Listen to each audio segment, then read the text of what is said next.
Hi guys! Ayan, pauwi na tayo. Naglalakad tayo ngayon kahit maulan kasi galing ako sa doktor. So, kagabi pa kami doon. So, wala pa talaga akong tulog. Kasi kagabi talagang hindi na kinaya ni Habi na tiisin yung sakit ng tiyan niya. Biglaan lang kasi. So, ngayon, kagabi pa kami doon. Alas, like 12 o'clock. 12 ng madaling araw. Bago mag 12, nandun na kami. Tapos, ayun nga. Ang tagal ng waiting doon. Hanggang ngayon, alas anong oras na? 9? So, 9 hours na mahigit na nag-aantay doon sa ospital. At nakaano pa rin. Nag-aantay pa rin ng doktor.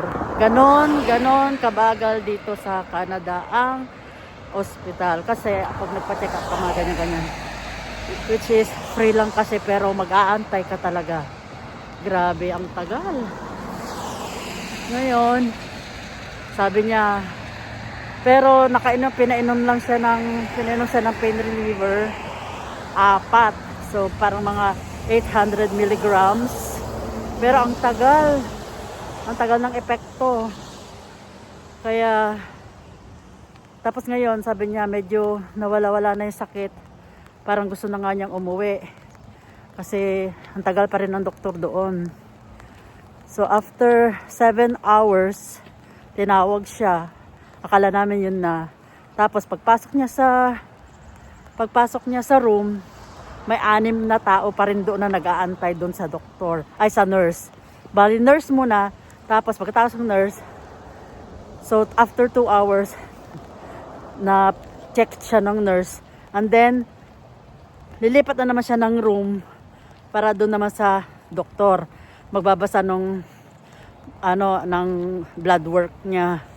Kasi kinuha na siya ng mga dugo, tsaka urine.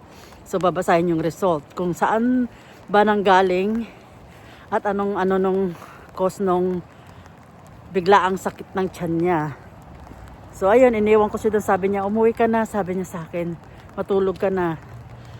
So sabi ko, okay, kasi nakita ko naman na siya medyo okay na.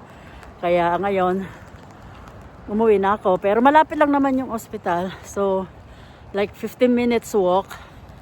So ngayon naglakad na lang ako. Kasi andun yung sasakyan para magamit niya pag uwi niya. Nakapark sa ospital. Sa tatawid tayo. So ayan nga, umuwi na ako guys. Para makaidlip ako kasi baka 2 hours pa rin siya doon. Kaya sabi niya, uwi na ako. Kaya ito guys, ay nako. Grabe talaga, ang dami, ang bagal. Kaya nakakainis dito eh. Oo nga, free nga. Pero mag-aantay ka naman, uunahin nila yung, alam mo yung parang 50-50 ang buhay. Yung ganun. Kaya sabi ko nga sa hubby ko kagabi, kasi siyempre naririnig mo yung hirap ng paghinga niya. Tapos like, alam mo, mafe-feel mo yung sakit talaga. Sabi ko sa kanya, pagdating doon, ipakita mo sa kanila na masakit na masakit. Like, like ganon. As in, masakit na masakit na hindi mo na matiis yung sakit para unahin ka. Sabi ko, para asikasuhin ka kaagad nahihiya din siya. Yeah, so, gano'n lang siya. Sabi niya, hingin na lang daw ng gamot para sa sakit. Ayun, so, nag-antay siya. Ayun nga. Kung sabi ko nga, dapat gano'n din pala katagal. Di sana nag-antay na lang kami ng umaga. Tapos maaga na lang kami pumunta doon kasi halos wala ng tao, wala ng pasyente kasi lahat nandun nung gabi. Kaya yun guys. Kaya, kampante na ako kasi medyo okay na siya. Nawala na yung sakit. Kasi kagabi parang nakikita mo parang ang namumutla na siya sa sakit. Kaya yun guys. So thank you. Yun lang po update kay Papa Bells. Okay na siya. So thank God. Diba? Ay. Kaya ito si Mami D. Palakad-lakad na lang kahit umuulan. Naglakad na lang ako. Walang kilay. Hayaan mo na. Umuulan naman 15 minutes walk sa mabilis maglakad. Pero dahil mabagal ako maglakad, 20 minutes to 25 minutes. Kasi syempre nagbablog pa ako, diba? Sa kwento-kwento. So, matagal talaga. Grabe. Sabi niya, first time daw niya nakaranas ng ganon. Na so, bigla ang sakit. Tawid tayo. Kaya, nung una pa nga, ayaw pa nga niya, sabi ko, lika na. Umalis pa siya, sabi niya, bilhin lang akong gamot. So, bumili siya ng gamot.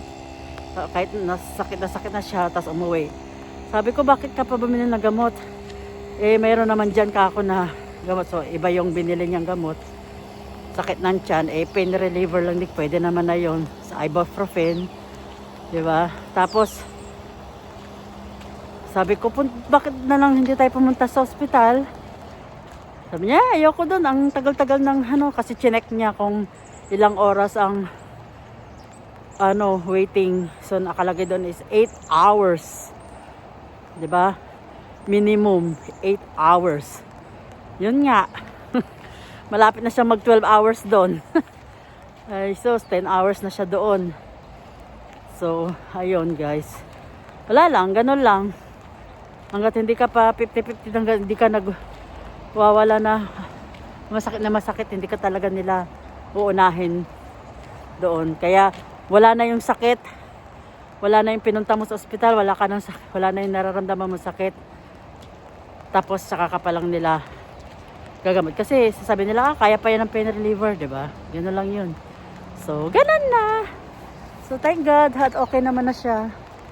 Nakalakad na siya kanina kasi kagabi talagang nung pagpunta namin doon, halos hindi na siya makalakad. At ako naman, tingnan mo naman suot ko, ito buti na lang, nasa sasakyan to. Yan, doon tayo sa kabila. Baka masagasaan tayo dito. Woo!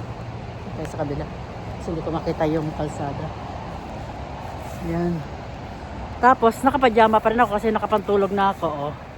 Woo! Pajama! Kasi nga nilalakad. Malapit lang naman talaga. Pag nagmaneho, 4 minutes lang. Ayan. So, nagmas ako kasi siyempre sa ospital, tapos meron akong cold sore. Siyempre, ayoko rin naman na pagtitinginan kanila, di ba? Nakakahiya. Pero, okay lang. So, thank you guys. Yan, salamat sa mga nakausap ko nung nasa ospital ako. Di ba? Yan, nagbigay ng mga prayers, di ba? Salamat sa inyo guys. And, love. Ingat din kayo.